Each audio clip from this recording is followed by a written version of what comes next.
बल्ला और इमरान खान नहीं तो फिर पीटीआई का क्या मंसूबा है? जनरल ज़ियाउल हक़ के कौन से दो बड़े अजीम कारनामे हैं? और जस्टिस काजी फ़ाइज़ ईसा ने आरिफ अलवी के हवाले से नया पंडोरा बॉक्स कौन सा खोल दिया है?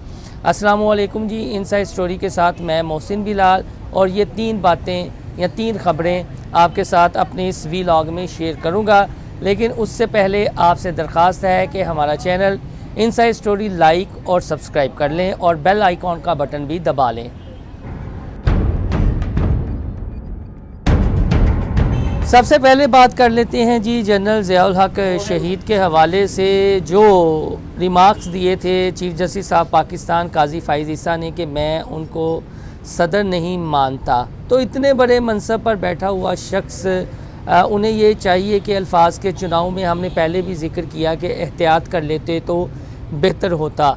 नई नस्ल को कई लोग जनरल ज़ियाउल हक़ शहीद के हवाले से गुमराह करते हैं कि शायद इस मुल्क में जो बुरा हो रहा है उसकी एक ही वजह है और वो है जनरल ज़ियाउल हक़। और हमारी नज़र में तो ज़िया ज़िंदा हैं। ये जो निज़ाम है, जो सिस्टम है, जो इंसाफ है, वो शायद मुर्दा है। तो जो आइन की 8वीं तरमीम है उसमें जनरल ज़ियाउल हक़ का जो दौरे इक़्तिदार है उसको लेजिटिमेट किया है, उसको तस्लीम किया हुआ है।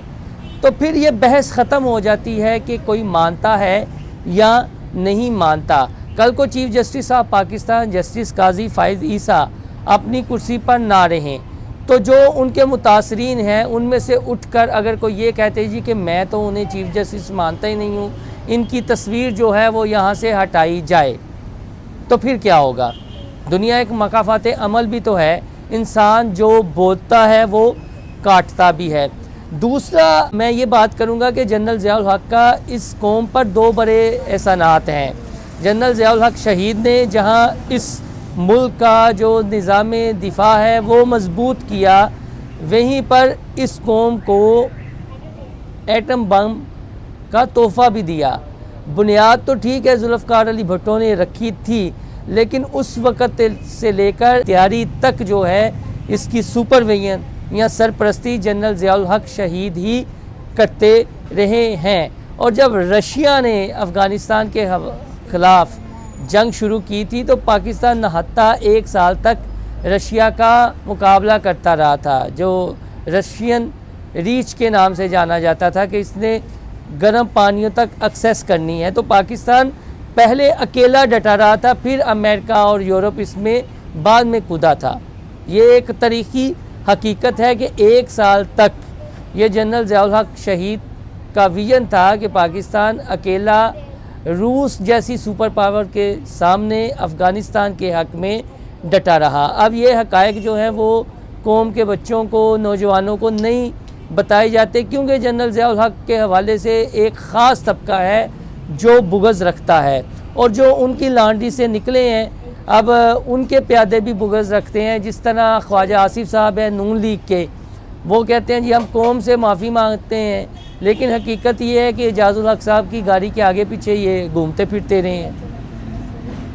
ये तो उसी दौर की पैदावार है ना, चाहे नवाज़ शरीफ एंड कंपनी हो, ख्वाजा आसिफ एंड कंपनी हो, ये उस दौर की पैदावार है।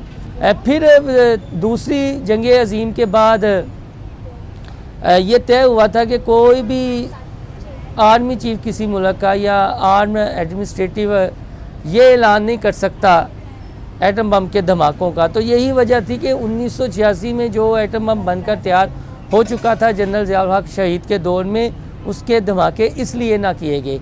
लेकिन राजीव गांधी को जो जनरल ज़ियाउल हक़ ने इंडिया में जाकर धमकी दी थी वो तो यहाँ है ना। इंडिया को तो तब समझ आ गई थी कि पाकिस्तान ने एक खिलौना तैयार कर लिया है। फिर बहुत सीनियर सहाफ़ी हैं अब्दुल जब्बार मिर्ज़ा, हयात हैं, मुहक्क़क़ हैं, कई किताबों के मुसन्निफ़ हैं। डॉक्टर अब्दुल कदीर खान मरहूम से उनकी दोस्ती ढकी छुपी नहीं है। उन्होंने हमें बताया कि जनरल ज़ियाउल हक़ शहीद को एक शिया लाबी या उनके हवाले से काफ़ी बुग़्ज़ रखती थी, लेकिन हुमायूं खमीनी ने अपनी एक किचन कैबिनेट में ये कहा था कि हम पर जनरल ज़ियाउल हक शहीद का बहुत बड़ा एहसान है। जो आज उनके एटमी असासों की बात होती है तो इसमें जनरल ज़ियाउल हक का विजन शामिल था, जनरल ज़ियाउल हक शहीद की सपोर्ट शामिल थी। ये तरीही हक़ाइक़ आपको कोई नहीं बताएगा। तो ये जो मुहक्किक़ हैं अब्दुल जब्बार मिर्ज़ा साहब, ये हक़ाइक़ हयात हैं, उनसे आप जान सकते हैं। उनकी सिलसिले में किताब भी है। तो ये जो बुग़्ज़ रखते हैं जनरल ज़ियाउल हक शहीद के हवाले से, वो बेसिकली गुमराह कुन हक़ाइक़ आवाम के सामने रखते हैं, जबकि हकीकत बिल्कुल इससे मुख्तलिफ है। ये तो थी जनरल ज़ियाउल हक शहीद के हवाले से बात। अब आते हैं माइनस इमरान खान।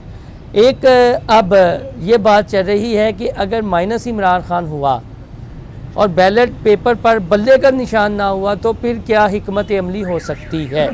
तो हमारे ज़राए के मुताबिक फिर ये हिकमत अमली है, जो अग्रेशन है वो अग्रेशन बैलेट बॉक्स पर, बैलेट पेपर पर 2 ठप्पों की सूरत में निकलेगा।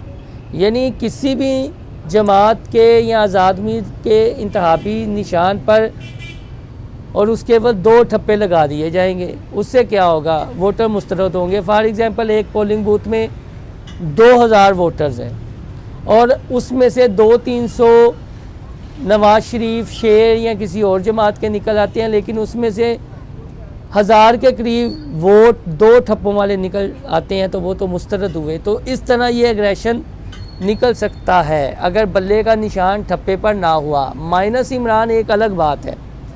माइनस इमरान हो भी जाता है तो 2018 में माइनस नवाज शरीफ था, लेकिन बैलेट पेपर पर शेर का निशान था। तो उसके नताइज आपने देख लिए कि उन हालात में भी मुस्लिम लीग नून कौमी और पंजाब असम्बली की इतनी ज़्यादा सीटें ले गई थी। तो अब अगर बल्ला होता है और माइनस इमरान खान भी देते हैं तो फिर भी नताइज PTI के लिए मुस्बत ही होंगे, क्योंकि उनका वोटर अब बहुत ज़्यादा बाशऊर है। और अगर ऐसा नहीं होता तो फिर उनकी हिकमत अमली कुछ इस तर्ज की हो सकती है। ये एक चीज़ डिस्कस हुई है और PTI के जो रज़ाकार हैं वो तो आपको पता ही है कि फिर क्या से क्या कर सकते हैं, इसीलिए तो वो किंग पार्टी कहलाती है। अब आते हैं जी, जस्टिस फ़ाइज़ ईसा ने कल तो खुश कर दिया था आरिफ अलवी को और आज समझें कि उनको साइड पे लगाने की फुल कोशिश कर दी है।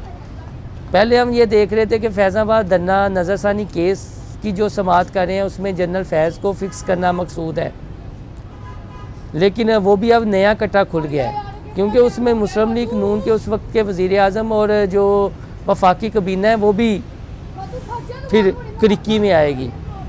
और अब बात ये चल रही है कि फ़ौज से दरख्वास्त की गई थी कि आप इसमें सालसी का किरदार अदा करें, फैज़ाबाद के धरने के जो शुरका हैं उनको यहाँ से डिस्पर्स करने में, हटाने में, उठाने में। तो ये बातें मज़ीद आगे खुलेंगी। अब उन्होंने जो सदर मुमलिकत डॉक्टर आरिफ अलवी के तनाजुर में बात की है, आज वो जो हुक्मनामा जारी किया है वो ये किया जी कि जब अदम एतमाद की तहरीक जमा हो गई थी, करारदाद की सूरत में जो भी मामला हुआ था, तो फिर सदर कैसे असम्बलियाँ तहलील करने की असम्बली पर साइन कर सकते थे, लिहाजा वो गैर आइनी इक़दाम के मुर्तकिब हुए हैं। तो अब उन्होंने फ़िक्स कर दिया। और आर्टिकल 6 की भी बात हुई है। आर्टिकल 6 क्या है कि जो गैर आइनी इक़दाम करता है, जो स्टेट से गद्दारी करता है, उस पर आर्टिकल 6 लगाया जाता है। तो इस तरह मुशर्रफ साहब पे भी आर्टिकल 6 लग चुका था, लेकिन फिर उसका फ़ैसला आ गया। यही मज़ाहर अली अकबर नकवी जो है वो जज थे, अज़हर सदीक़ साहब वकील थे लाहौर हाई कोर्ट में जब मामला आया था। अब सदर मुमलिकत डॉक्टर आरिफ अलवी, उस वक्त के डिप्टी स्पीकर कासम सूरी और जो वफाकी वज़ीर कानून थे फवाद चौधरी, उन पर अब आर्टिकल 6 की बातें होना शुरू हो गई हैं और अब नई बातें जो है वो नई डगर पर चलना शुरू हो गई हैं। अब देखिए, कोई गैरानी इक़दाम है, गैर जमहूरी इक़दाम है, किसी ने माजी में क्या किया क्या नहीं किया, कोई अच्छा था पूरा था, अवाम को तो इंसाफ होता हुआ दिखाई देना चाहिए। रिमार्क से या हुक्मनामों से कुछ नहीं होना, इम्प्लीमेंटेशन क्या है वो असल मायने रखती है। तो ये 3 चीज़ें थी जो मैंने आज के अपने व्लॉग में आपसे डिस्कस करनी थी। और जनरल ज़ियाउल हक शहीद के हवाले से जो हक़ाइक़ मसक करने की कोशिश की जाती है और जो उन्हें हर बुराई का कसूरवार ठहराया जाता है, हकीकत बिल्कुल भी ऐसी नहीं है। इस कौम पर, रियासत पाकिस्तान पर जनरल ज़ियाउल हक शहीद के बहुत ज़्यादा एहसानात हैं, कोई माने या ना माने। अल्लाह हाफ़िज़।